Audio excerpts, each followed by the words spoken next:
Ever notice how Tacoma's SR7 freeway just stops at 38th Street?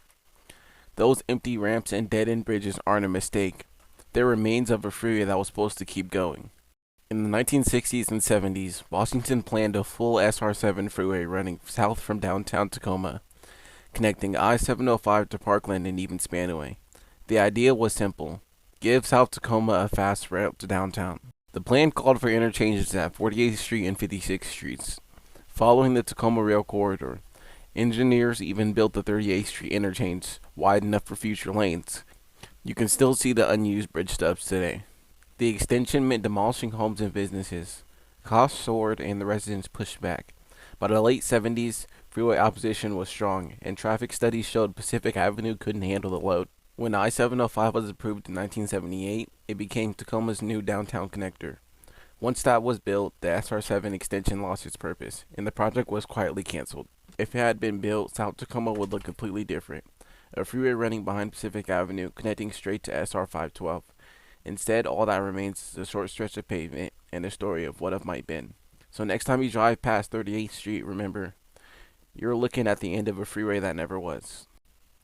In the mountains above Los Angeles sits a massive concrete bridge, with no road leading to it, no traffic, no signs, just forgotten infrastructure hanging over a canyon.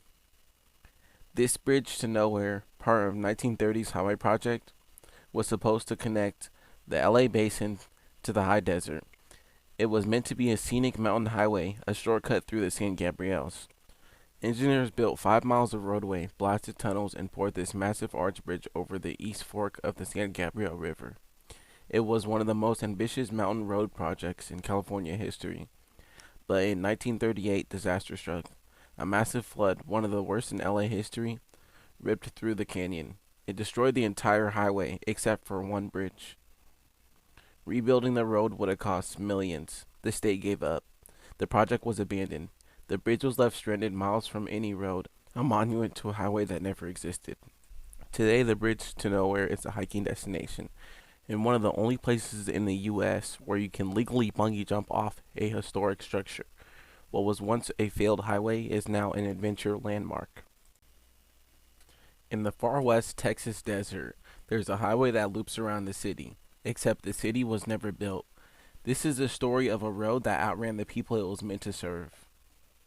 In the 1980s, El Paso planned a massive outer beltway, Loop 375. It was supposed to support explosive suburban growth, new neighborhoods, and a booming population.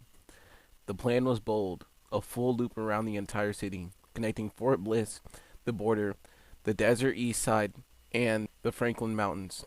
Developers bought land, engineers graded the desert, the highway was built, but the neighborhoods never came. The population boom didn't happen. Instead of subdivisions and shopping centers, the highway wrapped around miles of untouched desert. Today, Loop 375 has full interchanges that lead to nowhere, giant ramps, overpasses, and frontage roads built for traffic that never arrived. It was one of the only beltways in America where you can drive for miles without seeing a single building. Part of the reason, Fort Bliss expanded massively in the 2000s, taking over huge sections of land. Entire planned neighborhoods were canceled because they fell inside military training zones. Today, 375 is half commuter road, half ghost way. Some sections are busy, others feel like driving on Mars. It's a reminder that sometimes the road gets built before the future arrives. Underneath Seattle's skyline lies a highway that was never finished, a set of ghost ramps pointing towards a future that never came.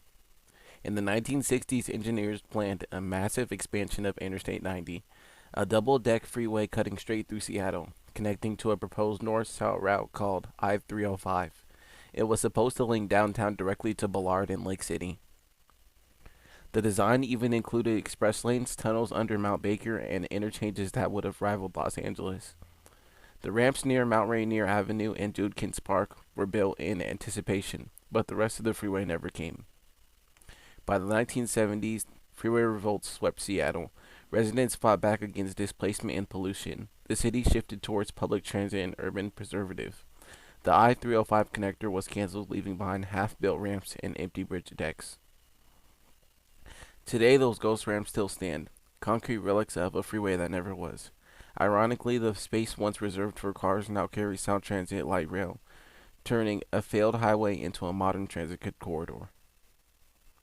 Seattle's ghost ramps will remind us that every city has crossroads, moments where progress changes direction. Sometimes the roads we don't build tell the most powerful stories.